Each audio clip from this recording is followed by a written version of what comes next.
Hey guys, how are you? I hope you're enjoying these videos about what happened to. If so, today we're going to talk about how it went for one of my favorite companies. What happens to Gremlin Graphics?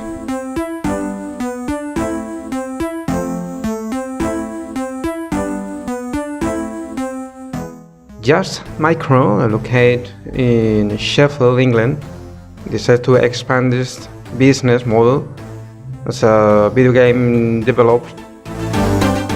This is how, in 1984, Ian Stewart and Kevin Norwood founded Gremlin Graphics Software Limited.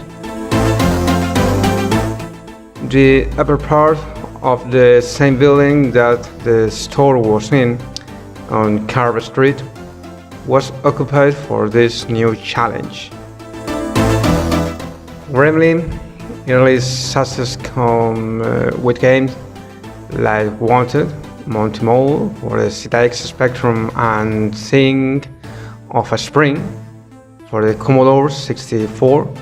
But even before Rocky, in 1985, the David Whistle, Sam Stout, or Whirlwind Falcon.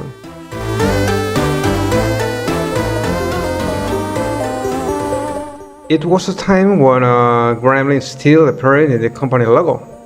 Especially mythical was the cover of Valkyrie in 1986, in which an X-Wing fighter appeared firing.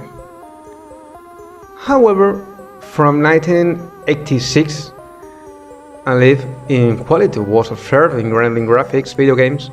For example, with installments like Avenger and Footballer of the Year, the first manager simulator in history. Gremlin then developed a whole list of sports video games that would compete with that of Electronic Arts.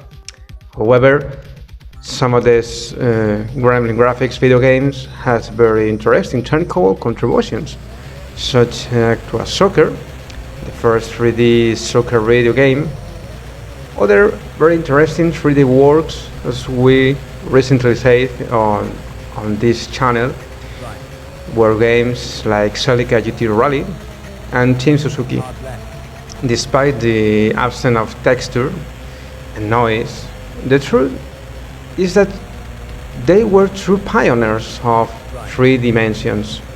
In addition, it was not only about the technical display involved in programming 3D video games in 1990, but this new style of vision interfered positively in the handling of the vehicle, especially in Team Suzuki.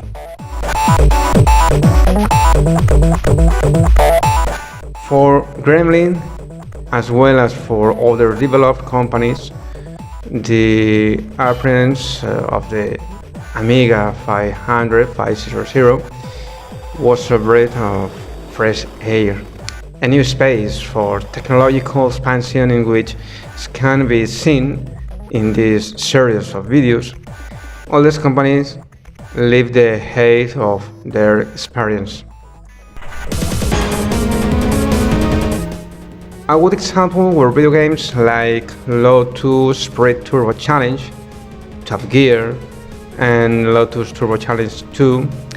In all of them, the musician and composer Barry Leitch stood out in a very evident way, as well as in great works such as Combo Racer, Hero Quest, and Space Crusade, whose music we will enjoy shortly in this channel.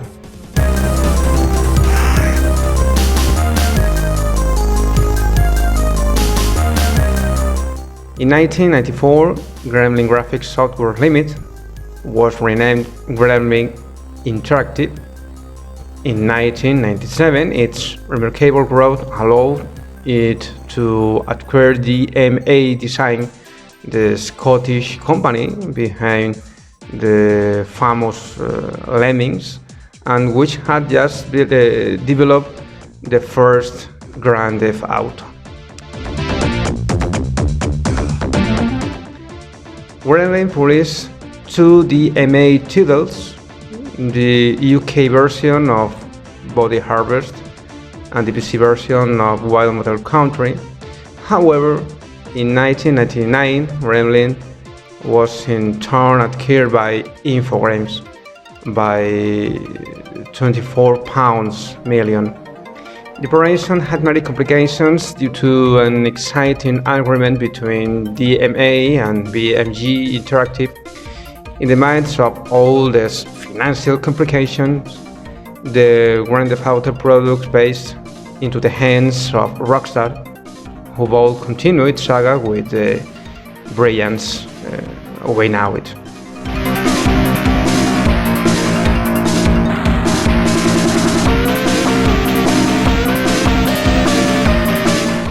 As for Gremlin Interactive, it stopped calling itself that, and its 300 employees experienced the annexation to the French Infogrames. In the midst of a Twitter scandal, the company was finally dissolved in 2003. However, one of the founders of Gremlin, Ian Stewart, bought back his own catalog of video games in 2011. In March 2022, first collection of Gremlin Graphics video games was published, including Actua Soccer, Brian Bender, Hardcore 424, Premier Manager 97, Utopia, The Creation of a Nation, and Zool, one of his most successful video games.